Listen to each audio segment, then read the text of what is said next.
আন্তর্জাতিক সংবাদে আপনাকে স্বাগতম। জানিয়ে দিব বিশ্বের আলোচিত কিছু গুরুত্বপূর্ণ আন্তর্জাতিক সংবাদ। মধ্যপ্রাচ্যের আগুনে ঘি ঢেলে এবার নিজেদের সর্বনাশ ডেকে এনেছে মার্কিন প্রেসিডেন্ট জো বাইডেন। একের পর এক হামলা পাল্টা হামলায় ধ্বংসের মুখে এবার বাইডেনের মধ্যপ্রাচ্য নীতি। এদিকে ২৮টি দেশে মোসাদের গুপ্তচর শনাক্তের দাবি করেছে ইরান। জানিয়ে দিব রাশিয়ার বিরুদ্ধে যুদ্ধে ব্যর্থতার জন্য পুরোপুরি জেলেনস্কিকেই দায়ী করলেন ইউক্রেনীয় সেনাপ্রধান। এদিকে একজোট হয়েছে মিয়ানমারের বিদ্রোহী গোষ্ঠী, যে কোনো সময় আত্মসমর্পণ করবে জান্তা সরকার। সর্বশেষ জানিয়ে দিব বিমান হামলা নিয়ে মার্কিন সরকার মিথ্যা কথা বলছে, মন্তব্য ইরাকি প্রধানমন্ত্রীর দফতর। দর্শক শুনছিলেন সংবাদ শিরোনাম, এবারে জানিয়ে দিব বিস্তারিত।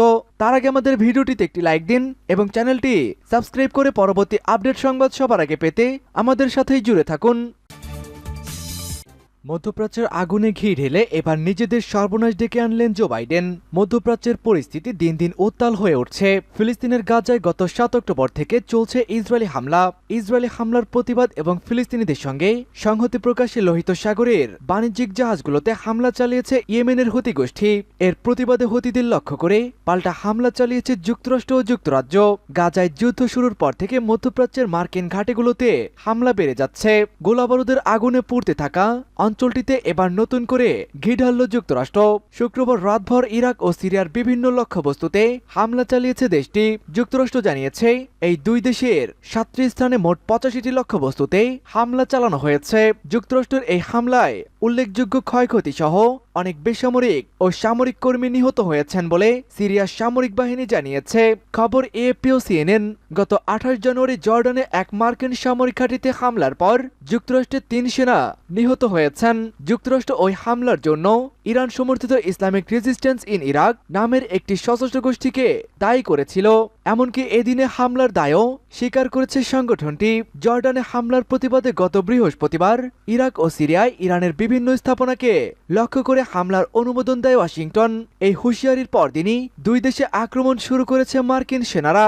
হামলার পর যুক্তরাষ্ট্রকে সতর্ক করে একটি বিবৃতি দিয়েছে সিরিয়া।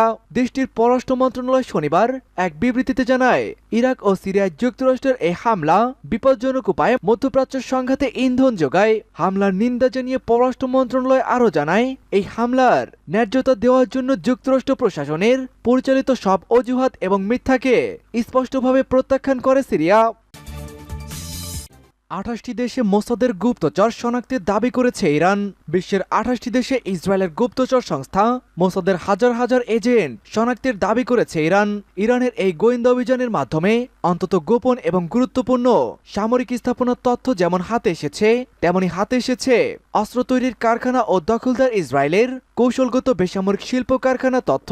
এক বিবৃতিতে ইরানের গোয়েন্দা মন্ত্রণালয় জানিয়েছে, ইসরায়েলের গুপ্তচর সংস্থাগুলোর বিরুদ্ধে ইরানের পক্ষ থেকে এটি ছিল সর্ববৃহৎ কম্বাইন্ড ইন্টেলিজেন্স এবং কাউন্টার ইন্টেলিজেন্স অপারেশন। সিরিজ আকারে গোয়েন্দা পাল্টা গোয়েন্দা, আক্রমণাত্মক ও প্রতিশোধমূলক পদক্ষেপ এবং গোয়েন্দা তথ্য সংগ্রহের বিভিন্ন পদ্ধতি ব্যবহারের মাধ্যমে ইসরায়েলি গুপ্তচর শনাক্ত করার অভিযান পরিচালিত হয়েছে, যার মাধ্যমে অনন্য এবং অভূতপূর্ব তথ্য লাভ করা সম্ভব হয়েছে। এতে আরো বলা যায়, মোসাদের যে হাজার হাজার গুপ্তচরকে শনাক্ত করা হয়েছে তারা প্রধানত এশিয়া, আফ্রিকা এবং ইউরোপ মহাদেশে তৎপর। তবে কোন কোন দেশে ইসরায়েলি গোয়েন্দাদের শনাক্ত করা হয়েছে সে বিষয়ে বিবৃতিতে কিছুই উল্লেখ করা হয়নি। বিবৃতিতে বলা হয়েছে, ইরানের রাজধানী তেহরান সহ বিভিন্ন প্রদেশে এবং এই ধরনের গুপ্তচরদের তৎপরতা রয়েছে। এসব গুপ্তচরের মধ্যে অনেকের বিরুদ্ধে ব্যবস্থা নেওয়া হয়েছে এবং কেউ কেউ নিরাপত্তা নজরদারিতে রয়েছেন। এর পাশাপাশি বিদেশে অবস্থানরত কিছু ইরানি নাগরিকও মোসাদের সঙ্গে যুক্ত রয়েছে বলে তথ্য পাওয়া যায়। সূত্র পার্স টুডে। রাশিয়ার বিরুদ্ধে যুদ্ধে ব্যর্থতার জন্য পুরোপুরি জেলেনস্কি দায়ী, মন্তব্য ইউক্রেনের সেনাপ্রধানের। রাশিয়ার সঙ্গে যুদ্ধে একের পর এক ব্যর্থতার জন্য প্রেসিডেন্ট ভ্লাদিমির জেলেনস্কিকেই দায়ী করলেন ইউক্রেনের সেনাপ্রধান। প্রেসিডেন্টের নাম না করেই তিনি বলেছেন, অজনপ্রিয় ব্যবস্থা গ্রহণ না করলে রাশিয়ার জনশক্তির সঙ্গে লড়াই করা সম্ভব হবে না। এখানে অজনপ্রিয় ব্যবস্থা বলতে জেনারেল ভ্যালোরি জালুঝানি বেসামরিক নাগরিকদের বাধ্যতামূলক সেনাবাহিনীতে নিয়োগের কথা বলেছেন। তিনি আরো ৫ লাখ মানুষকে বেসামরিক বাহিনীতে যুক্ত করার জন্য জেলেনস্কির অনিচ্ছার প্রতি ইঙ্গিত করে তার রাজনৈতিক প্রভুদের মুহূর্তটি দখল করার আহ্বান জানান ইউক্রেনের এই জনপ্রিয় জেনারেল, যাকে অসংখ্য প্রতিবেদন অনুসারে কয়েকদিনের মধ্যে বরখাস্ত করা হবে বলে মনে করা হচ্ছিল। বৃহস্পতিবার মার্কিন নেটওয়ার্ক CNN এর জন্য একটি সাক্ষাৎকারে এমন মতবাদ দিয়েছেন তিনি লিখেছেন, আমাদের অবশ্যই মানব সম্পদ সংগ্রহের ক্ষেত্রে শত্রুদের দ্বারা উপভোগ করা উল্লেখযোগ্য সুবিধা স্বীকার করতে হবে এবং এটি কিভাবে অজনপ্রিয় ব্যবস্থা ব্যবহার না করে আমাদের সশস্ত্র বাহিনীর জনশক্তির স্তর উন্নত করতে ইউক্রেনের রাষ্ট্রীয় প্রতিষ্ঠানগুলির অক্ষমতার সাথে তুলনা করে সেটি বুঝতে হবে।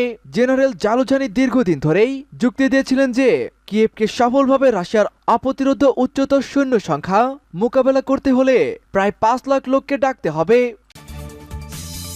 বিদ্রোহীদের ঐক্য মিয়ানমার জান্তার পতনের চাবিকাঠি। মিয়ানমারের বিভিন্ন জায়গায় জান্তা বিরোধী প্রতিবাদ ও বিক্ষোভ জোরালো হচ্ছে, সেই সঙ্গে শক্তি বাড়াচ্ছে বিভিন্ন জাতিগত সশস্ত্র সংগঠন। এসব গোষ্ঠী জান্তা সরকারের সেনাদের বিরুদ্ধে লড়াই অব্যাহত রেখেছে। এই পরিস্থিতিতে সন্ত্রাস সংগঠনগুলোর ঐক্য মিয়ানমারের জান্তা সরকারের পতনের মূল চাবিকাঠি হতে পারে বলে মনে করছেন বিদ্রোহীরা। শনিবার কাতার ভিত্তিক সংবাদ মাধ্যম আল জাজিরা এই তথ্য নিশ্চিত করেছে। 3 বছরের মাথায় মিয়ানমারের শাইন ও রাখাইন প্রদেশে তীব্র প্রতিরোধের মুখে পড়েছে জান্তা সরকার। সেখানে ব্রাদারহুড অ্যালায়েন্স নামে পরিচিত 3টি জাতিগত সশস্ত্র গোষ্ঠী এই প্রতিরোধ গড়ে তুলেছে। গ্রামাঞ্চল থেকে মিয়ানমারের পশ্চিম, উত্তর ও পূর্বের শহরের দিকে এগিয়ে যাচ্ছে সশস্ত্র গোষ্ঠী, তাই পালিয়ে বাঁচার পথ খুঁজছেন সামরিক বাহিনী। আল জাজিরার প্রতিবেদন অনুযায়ী কারেন রাজ্যের সামরিক বাহিনী বিমান হামলা চালিয়েছেন। হামলার কারণে এলাকাটি বিধ্বস্ত হয়ে গেছে, যার ফলে সেখানে চাকরি ও অর্থনৈতিক সংকট দেখা দিয়েছে। দীর্ঘদিন ধরে মিয়ানমারের জান্তা সরকার বিভিন্ন জায়গায় নিরীহ বেসামরিক নাগরিকদের উপরে হামলা চালিয়ে যাচ্ছেন। এসব হামলা প্রতিরোধে এবার সামরিক বাহিনীর বিরুদ্ধেই অক্টোবর থেকে পাল্টা আক্রমণ শুরু করেছে দুটি শক্তিশালী জাতিগত সশস্ত্র গোষ্ঠী, Myanmar national Democratic alliance army বা 3 ব্রাদারহুড অ্যালায়েন্স আর্মি।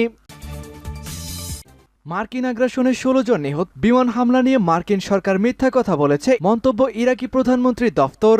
ইরাকের উপর মার্কিন বাহিনী গত রাতে যে হামলা চালিয়েছে তার তীব্র নিন্দা জানিয়ে বিবৃতি দিয়েছে দেশটির প্রধানমন্ত্রী শিয়া আল সুদানি দপ্তর। বিমান হামলাকে ইরাকের সার্বভৌমত্বের বিরুদ্ধে নতুন আগ্রাসন বলে তিনি নিন্দা জানিয়েছেন। প্রধানমন্ত্রীর দপ্তর থেকে প্রকাশিত বিবৃতিতে বলা হয়েছে, এই হামলার বিষয়ে বাগদাদ সরকার কিছুই জানে না। আমেরিকা যে সমন্বয়ের কথা বলছে সেটি একটি ডাহা মিথ্যা কথা। বিবৃতিতে আরও জানানো হয়েছে যে মার্কিন বিমান হামলায় ইরাকে 16 জন নিহত ও 25 জন আহত হয়েছেন। হতাহতদের মধ্যে কয়েকজন বেসামরিক নাগরিক